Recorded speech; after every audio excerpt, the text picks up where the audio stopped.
You're listening to Stellar Success, Leveling Up for Medical Pros with Dr. Tudor Francu. Join us as we explore how medical professionals can achieve stellar success in all areas of life. It's time to level up. Tim Boyle, how are you? I'm good, Dr. Tudor. How are you? Thanks for coming over. It's interesting to have you as a guest because I think you wouldn't be doing this 10 years ago No, I would not be doing this with 10 years with ago. the field that you're in right now. Yes. So it's a new evolving field that is catching attention more and more, especially in the medical field. Mhm. And I want to kind of dive with you into this new field of technology and AI and Cool. remote work for our profession. I haven't had anybody with similar background like you, so I want to give the audience a little bit of a perspective of where you come from and what have you done so far and where what are you now in your career? So, yeah, absolutely. And I can give you a rundown from start to finish. So I apologize if I'm rambling on a little bit here, but so I'm one of 13. So I am the 11th child of an Irish Catholic family that came from south of Boston. I'm the 11th one, so thank God we had 13, or otherwise I wouldn't be here. But so I grew up in a very tight-knit family that evolved a lot around sports, right? So I had an older brother who played for 15 years in the NHL, 8 years for the New York Rangers, and he was 8 years older than me. So obviously, as being his younger brother, I thought it was a great path for me to try to do the same thing, make it as an NHL hockey player. And as any kid's dream, that's what you want to do. So that was the goal that I persuaded, and I was successful in it. Thank God. I was drafted to Ottawa, played in Ottawa for a bit, and I got hurt, unfortunately, which led me to the healthcare space, and which led me to Bob, and which led me to here to REVA Global. But to make a long story short, is like everybody's dealing with back pain, everybody's dealing with any type of pain. Everyone needs a doctor at some point in their life. And for me, is I'll never be able to be a doctor because, quite honestly, I wasn't smart enough. But if you can serve in the healthcare space, it was. I have a sister. My oldest sister is a doctor as well. So not to digress a little bit, but like when I was looking after hockey of what I wanted to do, I learned that being a servant was definitely the right space for me. Coming from a big family, coming from that hockey nature of like you need to be held accountable every single day, and then honestly being thrown into the fire of like what are we going to do next. It was quite easy for me to make a decision that I wanted to be a servant. It was just where was I going to be a servant. So I got into the healthcare space. I've spent a lot of time in the reimbursement space, so technology's been everything for me. So I know a lot about the reimbursement game in healthcare. And then when Bob LaChance, the owner of our company, reached out to me looking for a director of sales and business development, he was a former professional hockey player as well, came from the real estate side, and wanted to, and he really saw a niche for that could help mostly smaller practices, but can help anywhere along the workflow in all healthcare industries, just making your workflow more efficient and bringing you in more revenue. He brought me over. He had a quick conversation being like, this is what I want to do. And I'm going to try to build a locker room mentality, a hockey mentality. And I haven't seen that before in the corporate world for me. So it was an easy transition for me to jump over to REVA Global Medical. Yeah, this is this field of virtual work and help. Yes. Yes. It's not necessarily in the medical profession alone, but it can be applied anywhere, right? In any industry. Mhm. But particularly in this field, I feel like recently especially after COVID, things changed so much in this field and people kind of, bogged down and didn't want to work anymore Yeah. the way they did before the COVID. I think it was a shift in psychology and the mindset that medical professional had that we need to enjoy life more, and that's where your industry came in, Mhm. and this thing kind of took off, right? Yeah. Immediately. Yes. What are the main avenues where your company and the field in general can help a medical practice? Yeah. And to answer that question, I honestly have to take it back to where you said really COVID, right? Like COVID was when, and I'm going to be completely honest with you, when our space took off, because we just went to the HIMSS conference out in Las Vegas, and the HIMSS conference is a big innovation in healthcare. How are we going to be innovative to be the next best healthcare industry in the game? And how are we going to bring the most revenue in with being the most efficient as possible? And you go to this conference and it's all AI. Every company that you're looking at is AI, finding ways to make your practice more efficient without having to handle basically the legwork, right? Not having to handle the on in-house staff that you'd have to pay a lot more money than you'd have to pay a technology. So when COVID came around, the nurses would have to work from home, of course, right? Because no one could be in the office. It's important for us to have that person-to-person relationship in healthcare, but at that time, it was impossible. So that gave us the idea of you do need, because AI is great, and everybody needs AI, and it's going to be the future of healthcare, and we're going to use it in the way our operations run through our VAs. But at the same time, you need a person to run the AI as well. And if you're in a patient experience, you don't want to be getting on a call. And you and I have both heard AI conversations and how they can be great, but they're not personable.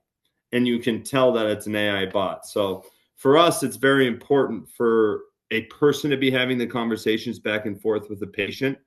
But with our practices, it's 70. So I told you I was in Chester, Connecticut before we started this recording. But in Connecticut, New York is $85,000 to hire one of those medical assistants. So for us, giving you a medical assistant, being able to do all of those same tasks at $12 an hour, and after we've already been through COVID, everyone has the understanding of you can still do, obviously, it's all clerical work. It's none of the doctor work that you have to go to school for, but any of that clerical work, the admin work, insurance discovery, scheduling patients, making sure patients show up to appointments, and then the after stuff, that can be handled by offshore staffing. And in the medical industry, because of HIPAA and because of PHI, that's unheard of. And I'm not going to say we're pioneers, because there are a bunch of different companies that are doing the same thing, but it's new to like you said earlier, it's new to the healthcare industry, and it's a big pivot that everyone's going to have to make and trust. But at the same time, it's not a technology, it's a human being. So like, you're going to be able to know who you're dealing with. You can have that conversation back and forth with our virtual assistant, but at the same time, you're getting that as almost like it's a technology for a fraction of the price. So that's kind of when nurses working from home during COVID was what really brought this to light for us, was that you can handle all of the work that is just, I'm just going to keep saying clerical, but like, it's abundant. There are tasks that you need to delegate as a doctor. You shouldn't be doing those tasks as a person that went to 8 years at least of schooling to be able to handle patient care. You're getting worse patient care because you got to handle the clerical work. So that's where we came into play. I'm sorry to run on a little bit there, but I'm obviously very passionate in that question, and that's kind of where we came. No, I mean, I think it's a great field that can be explored in medicine, but I wonder of the implications on the human level, because patients essentially are used to not only talk to a person, to a human being when they go to the office, or they answer a phone call, or they have to call for, billing issues or scheduling issues or rescheduling issues, or, all kinds of things that, people expect a human being on the other side of a phone call in medicine. Like, I'm not talking about, I'm late with my car payment. I'm talking about, I have blood in the urine and I need to call the doctor, and I want to, find out what's going on with me. There this kind of issues that we need to address with the medical professional or a practice, right? Yeah. So when you call someone like that, how do we twist the human response into putting into an AI bot So and we make it are not, sound and yeah. make me look like a, like a normal human being? So, and I know that because I speak a lot of AI because we use AI in our systems, but just to be clear for you, Dr. Tudor, and for the whole audience, we are providing a medically trained virtual professional that is an actual person that is outsourced from the Philippines that has experience in the medical field, and many of them have been nurses themselves, but are looking for practices. And American work is great for obviously, but Yeah, we're providing each practice with a virtual professional. So right. so we will enable AI into our things to make like our systems to make our virtual assistant more effective, but the point of patient care is always handled by a human being that Yeah, has that's what I medical. meant. I think I was Yeah, unclear. I was referring to the virtual assistants, not the, yes. the AI bots. But So, and yeah, the in reason why this I brought that context, up. though, Yeah, go I'm ahead, sorry. sir. No, so the only reason I brought that up is because I've been on a couple of podcasts where virtual assistants and virtual assistant is very construed, and a lot of people are asking me, are you providing an AI that is going to help with the insurance discovery scheduling? No, we're actually providing you a human being that's going to be working in your Yes, workflow. So I just yes. wanted to make that clear, and I Yeah, apologize. and it's very helpful, the distinction between the two, in terms of like how people understand Exactly. the way you help the medical practice. But it's obviously something that, it's moving into that direction. And I see more and more practices kind of switching to this kind of model. It's not only convenient, it's cheaper, Yes. and it in some cases it provides a much better customer service support than, unfortunately, what we have locally. And to your point that we talked about earlier, and I know we don't like talking about it, but like nobody wants to work anymore. So when you try to get somebody that's going to deal with a patient and and especially these smaller practices like a primary care practices where your name is on the practice and you have families that work closely with you, you want someone to come in that you're going to trust is going to take care of that patient care to the ability that you can. So if you're going to hire someone that doesn't want to work, it's very Yeah. difficult to find. And so the only reason I'm bringing this up is because I honestly have a personal relationship. So I have my sister, my oldest sister, like I talked to earlier, is a doctor. She's got a primary care practice, and we were from south of Boston, which in the South Shore, Hingham, Norwell area. I don't know if you're familiar, but she has a lot of different families that she's very close with. Her and her husband are both doctors, and they're very close with all of these families, and they want that patient care to be unbelievable, but they're having a very tough time hiring for that front desk management because a lot of things are falling through the cracks, and then the patient experience isn't what they want it to be, and they're just trying to make the best experience for the patient, and it's very difficult when we're in a time, let's just put it how it is, we're in a time that we're living right now. No, like this is just how the economy is. So Yeah. and I know like me saying that story will resonate with a lot of these primary. It might not resonate with a Yale New Haven hospital, but it's definitely going to resonate with the smaller practices because that's why we're here. That's why we're here to help, is because we know that you're doing everything you can to provide everything you can for your patients, but like things are falling through the cracks because of all of these things that happen on the back end and all of those billing issues that you got to deal with just so you can get paid out for services that you render. Yeah, okay. Let me just time this up a little bit because I want to get into the billing issues. Yes, sir. But first of all, I want to address the main concern that probably a lot of people have is the privacy of their information. Sure.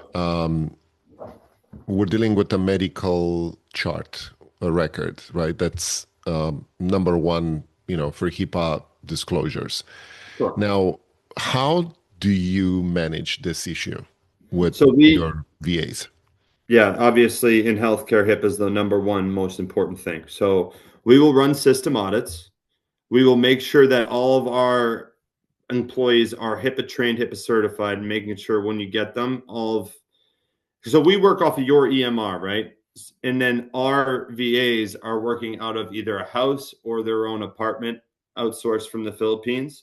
And on their laptop or computer that they're working, we'll run system audits every month, as well as that training and certification that we run before we hand them over. So we make sure to check all those boxes through, obviously, the BAA that we got to sign with all of our clients at the very beginning, but then through training and audits as well. The second, issue that we probably need to address is the financial aspect of hiring those VAs, right? So for a medical practice, like you said, a small practice, medical practice that wants to kind of outsource this kind of work, and let's say they don't want necessarily to have a staff on site. They want to run everything through a VA firm like yours. Sure. What are the financial advantages of doing that for them? Well, we talked about it a little bit earlier, where especially here in New York City, and if you need, so it is important, and I'm not gonna just beat around the bush. Like, it is important to have a point of patient care. So when you walk in, you don't want to have that person signing in on an iPad. You want them talking to somebody at the front desk. But the problem is that that person at the front desk has to schedule the patients that are coming in. They also have to handle the insurance verifications, eligibility, discoveries if those insurances aren't being, anything's wrong with that insurance. So if any claims are denied, like, that person at the front desk has to wear a lot of different hats.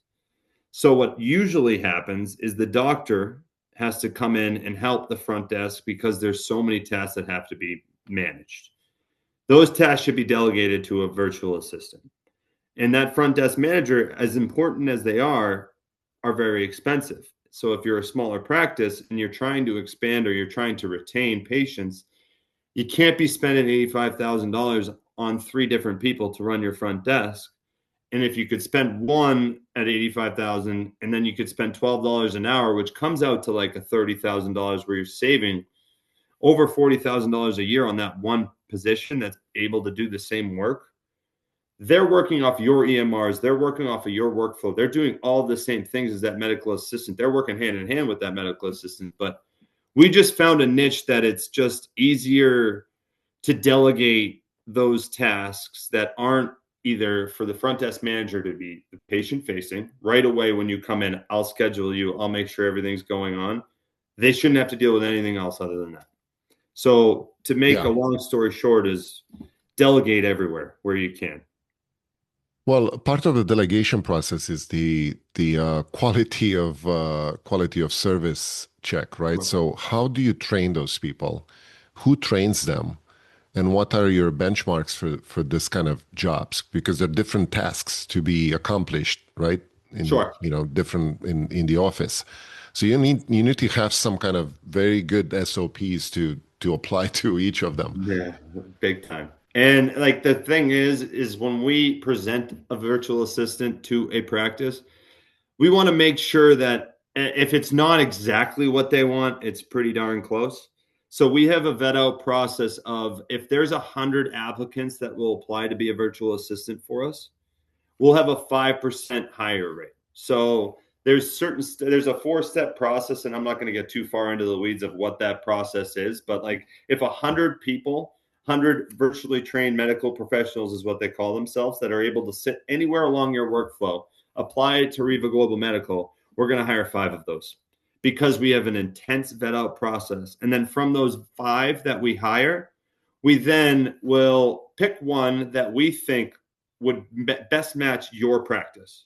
Because we have 600 outstanding VAs right now that we can plug and play through that vet out, through that interview process. But if what we do that's the most important, that separates us from the group and separates us pretty much from any other virtual assistant company, is we'll get on an initial interview with our practice, right? And I'm on the call as the director of sales, and I'll bring my director of operations on the call, and we'll bring the CSM, who is also going to be handling and managing our VA for your practice as well. So you're not only getting a VA, you're getting a CSM as well. So that CSM is going to be on that call And then so the CSM, the operations manager and myself will all turn our camera off. And you say, so Dr. Tudor, say you're the owner of the practice. You can interview that just for personality, seeing if even if like the language is what you want it to be, if their verbiage is how you want it to be for the regional location that you're at, just to make sure that this person is the exact person that you want. And then from there, if you agree, or if you don't agree, then we'll go back to the well and we'll say, okay, what were the reasons why you didn't like this person? Go back, look for that virtual assistant, because it's so important to make sure that you trust that VA. So we're going to do everything we can to make you trust them. But the other level of quality control would be, how do they attain a certain level of qualification for the tests that are hired for? Because they would have to have in a different before country. They are in a different system, right? So they need to know how we operate. They're not. They're working out of your systems. So any EMR, EHR that your practice is working off of, it's a 2 to 3 week training process, and we take that on hand. So like we're gonna pay for that, but at the same time, that 2 to 3 weeks is learning the lingo from your location, learning your EMR systems, learning learning everything they need to know about how your practice operates. So by the time they hit the ground running and you have to start paying them, they're masters in your field. I see. Okay, let's move on to the sensitive subject of billing. Oh geez. No. And reimbursements. Yes. This is critical to have a practice being successful or not. And more I see billing companies moving towards offshoring their tasks. Mm-hmm. And I am not necessarily happy or pleased with the results in general, from my perspective, right? Yeah. What is your perspective on this? Because this is something that can make or break a practice. And if you're not successful in this, you don't get another chance. No. And you have one chance to do it, right? And so for me personally, I came from the reimbursement space. So I came from a company that gave a technology that would bring your hit rate on insurance discovery up to 97%. So, which is obviously for practices, if you're bigger practices, like services vendored are everything for you guys, and money in, money out. So if you're working with an IVF practice who every test that they run is very, very expensive. So if an insurance comes back and that claim's denied, that can hurt that practice severely. So the reason why I came over to from FrontRunner over to REVA Global Medical is because I came from FrontRunner seeing that you can have that 97% hit rate. And here at REVA, we are consultants at the end of the day. Like our VA is going to want to talk to the practice, and obviously we're not going to ask you to spend money, but we're going to say, this is going to be the best way to get the best insurance discovery. And we're going to be paid out on services rendered. And we're not going to have to worry about an AR backlog that's up of $30,000 because we're handling it on the front end. So like we'll take a step back as VAs and be a consultant, because every single person, not just me, so I came from the reimbursement space, but our VAs alone, they come from that nursing space. So they know the field and they know where things fall through the cracks. So for me, the reimbursement space is, I've spent most of my time as director of business of sales and business development as trying to find the best ways to make that reimbursement piece known. And I want that to be the number one aspect of our company. It's front desk management, handling all those patient phone calls, handling all the schedules, appointments, so you don't have no-shows and you have people coming so that you have butts in seats, to be honest. And then at the back end is that billing. Make sure you don't have an AR backlog. Make sure you don't have to write anything off, because that money, especially, like I keep saying, I'm a little redundant, like that money, especially for a small practice, is everything. So if you have to send it off to claims once, twice, 3 times, that's time that you need that money right in. With our virtual assistants, we implement technologies and we take that on in-house to implement all technologies where they can, they're working off of your EMR, but we have systems in their computers that have an insurance discovery tool that is HIPAA approved, that's going to be able to fix that insurance discovery right off the bat and put it back into your EMR. So then as consultants, we'll talk to your practice, your billing company, if you have one, or your in-house billing staff, and say, hey, would it be smart? This is what we're implementing for our VA. Would it be smart to implement this at the front end for your practice? This is what the price would be. And that's a conversation that our CSM takes pretty much every week with our clients. Obviously, you're not going to have to change everything every week, but they really take a look at what the operations look like, and they compare them to what the other operations are from our different practices, and what's working and what's not, and just try to work as a team. What is the biggest advantage of someone using you for billing rather than a regular local billing company? Besides the price? I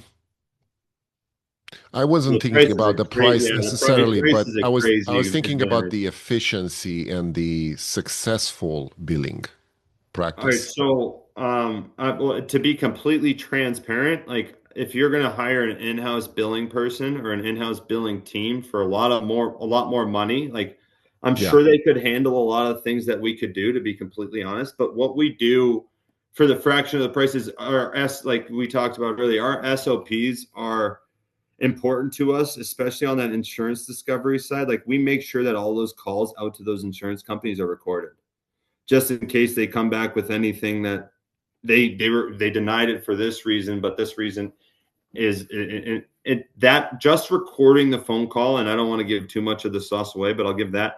Just recording that phone call out to those insurance companies had brought our hit rate up significantly. Let's just say that. So we look at what we're doing on a month-to-month basis, and we pivot if we have to.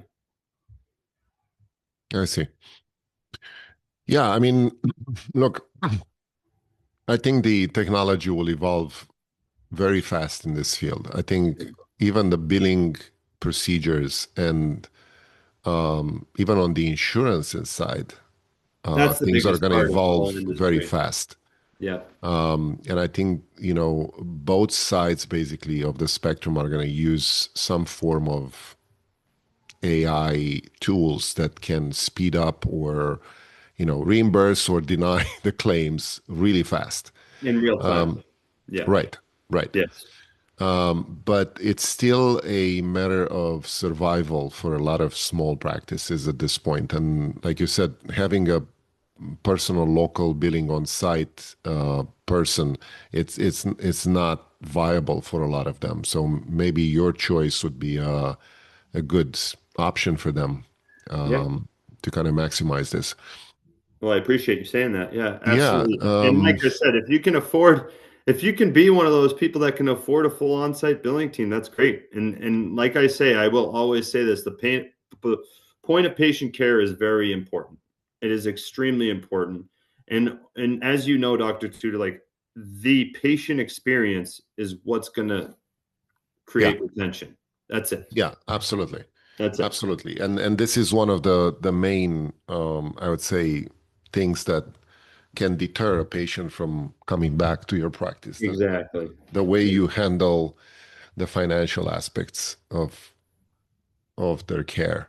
Um, Tim, I wanna go back a little bit on the sideline with a little bit of an introspection into yourself and talk a little bit about your mindset that Absolutely. So, developed along the years. You're coming from an athletic background. You have a lot of competition that you had to yeah, deal with in the yeah, past. How yeah. does this feel? How does this field feel for you right now? Is it competitive enough? Do you think it's going to evolve to something that you have to change yourself in a way or another to deal with it? Yeah. Not myself. So that is an awesome question. And to be honest, one of the best I've gotten on podcasts because it's making me think big time. But for me, I told you briefly that I'm one of 13 and I'm 11 of 13. So I've always, and I'm not trying to like get my parents' approval because they were awesome parents and they were, but I had some pretty impressive siblings. From a doctor as the oldest to a real estate mogul, NHL player, priest that was ordained in the Vatican. So you're always looking to make yourself seen, right? And hockey was always a place where I was always seen. You'd have a million people watching you at all times. And when you scored goals, the crowd would go loud and everything was great. And then you change and you go into a different field, and it's how are you going to swim? Are you going to sink or are you going to swim? What's the field that you're going to get into? And I touched on it briefly, is that the only thing I really knew about, I went to Union College and I was an educated, and my parents did a very good job of educating us. I went to Noble and Greeno in Boston. So they did a very good job of taking care of us. But the one thing for me was like, I knew I wouldn't be successful unless I was a servant or like an accountable, like being held accountable for whatever actions I was doing. And I wasn't about to go to the military because it just wasn't for me. So I knew that I needed to get into a field that was really going to help people. And my sister was a doctor. So I had a conversation with her and I said, what do you think I can do? And this is during my last year of hockey. And she said, and we're from a big Catholic family. So she said, pray about it. And then 2 months later, I ended up herniating L3 to L5 and cracking my S1 in half. Oh my So God. I was in a hospital bed in Boise, Idaho, while my team went back for 3 weeks. And I knew that I wasn't able to play hockey anymore because of an extensive rehab process.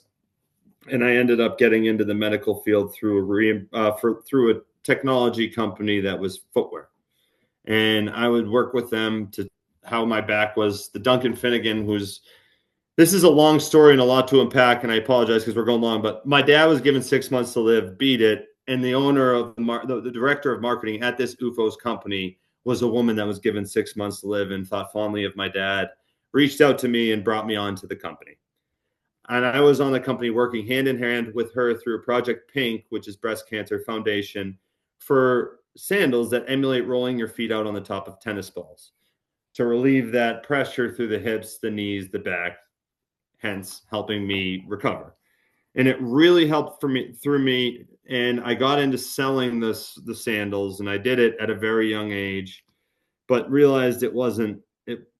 At the end of the day, we were selling sandals. So I wanted to get into more of a healthcare space. And that's where I went to the reimbursement side at Front Runner and really took off in understanding the medical field and understanding the bottlenecks that practices deal with on a day-to-day, and really learning ways that we can fix those bottlenecks and alleviate some of those pressures. And I thought the medical assistant, like the medical virtual assistant field, was awesome because of my past experience. Like at the time I was like, if we can bring 97% up to 100 of reimbursement rate, like if you're a Yale, New Haven, if you're a bigger hospital, that's what is that 3% to you? It's millions and millions and millions of dollars.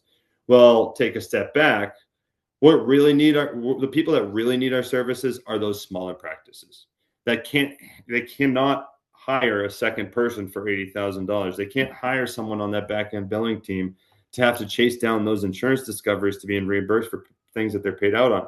We're servants. And it's like, it's so cool to see it full circle, because I didn't know for a long time that this is where I was going to end up, to be completely honest with you, being a professional hockey player and having touches in the medical field. But it's been 10 years now, and I've been in 10 years in medical, and it's been the best 10 years, I think, of my life, including the hockey side of it. Yeah, very interesting journey. Where do you think this is going to go? What do you want to do? What do you want to do with this field and this company in the next year, let's say? I want to prove because I know that AI is here, it's coming, and but someone needs to run it. And the way that things are going right now, it's impossible. Like, and I know I'm being redundant on this, but like, you can't hire those people to work in office, especially here in Milford and in Connecticut. It's like, you can't have a bunch of staff, but you also can't just be like, all right, we're going to fire our staff. Let's throw AI in and let's see what happens. Because and I went to that HIMSS conference, which was great, and all these AI companies that hopefully we work with one day are great, but at the same time, someone needs to run it. And I'm full, like, as much as everything is HIPAA, like they're HIPAA approved, everything like that. Like, I just need to, like, for me, and this is personal, I just don't understand how you can handle PHI at the level you should be handling it without having a human interacting with it. Does that make sense? Yeah. Yeah. Yeah, definitely. But I see it coming. AI is coming, and we need to adapt, and we need to be able to implement it into our CRM and into our systems. But we also need to find ways to make it humanized. Yeah, absolutely. I think the parallel with what happened in the year 2000 with, the explosion of the internet, Yeah. it's coming right now. 25 years later, I think we need to adapt. I need to come over to the reality that this is going to be the leading technology from now on. And we either go with it or we're going to be behind it. Yeah. Tim, with what you know right now, if you were younger, would you change anything? Oh, man. For me personally, Yes. in my In your career. No, because of the way it's built my family personally. So if I went and I had the best career in the world, and I was Connor McDavid in the NHL, the best player in the NHL, I don't know if I would have had the same path that I have right now and the same understanding of the world around me. And I feel like that perspective has been huge for me. And I don't know if I'd trade that for anything, to be completely honest with you. Excellent answer. I mean, I got to leave it just at, that's all I got. I mean, I'd love to be the best player ever in the Hall of Fame and all that, but at the same time, I got a beautiful wife. I got a beautiful baby. I have a great perspective on the healthcare industry, and I'm trying. I mean, I might not be doing the best job, but I'm trying to help wherever I can. Yeah, that's so true. Things happen for a reason. I think so. I'm a big believer in that. Big, huge believer in that. Tim, how can people reach out to you, know more about your work, maybe take advantage of your company help? Well, we're on every platform you could think about: Facebook, Instagram, TikTok, LinkedIn. I'm on Tim Boyle, Timothy Francis Boyle, linkedin.com/Timothy Francis Boyle if you want to find me. I'm open to conversations everywhere. If you just want to have a conversation about how a VA could potentially help, but you're not even in the field of looking to add someone onto your staff, I'm open for conversations and consulting just to learn more about how private practices are running as well. So if anyone wants to have a conversation with me or with anyone on our team at REVA Global Medical, please reach out. We'd be happy to help and happy to have a conversation. But Dr. Tudor, you were so helpful today and so insightful. So I appreciate you. I appreciate you too. It's a big help, and I think people should take advantage of this new trend, especially through your company. And I think we can put this out there, and hopefully people will reach out to you. Awesome. Thank you so much for being here, Tim. Well, thank you, Dr. Tudor. I appreciate you. Are you a busy medical professional striving to excel in life and work? Stellar Success Podcast brings you the habits and insights of top leaders in medicine and beyond. Discover strategies for balance, growth, and fulfillment in every episode. Follow us on Instagram at Stellar Success Podcast for daily inspiration. Start your journey to success today. Subscribe to the YouTube channel now.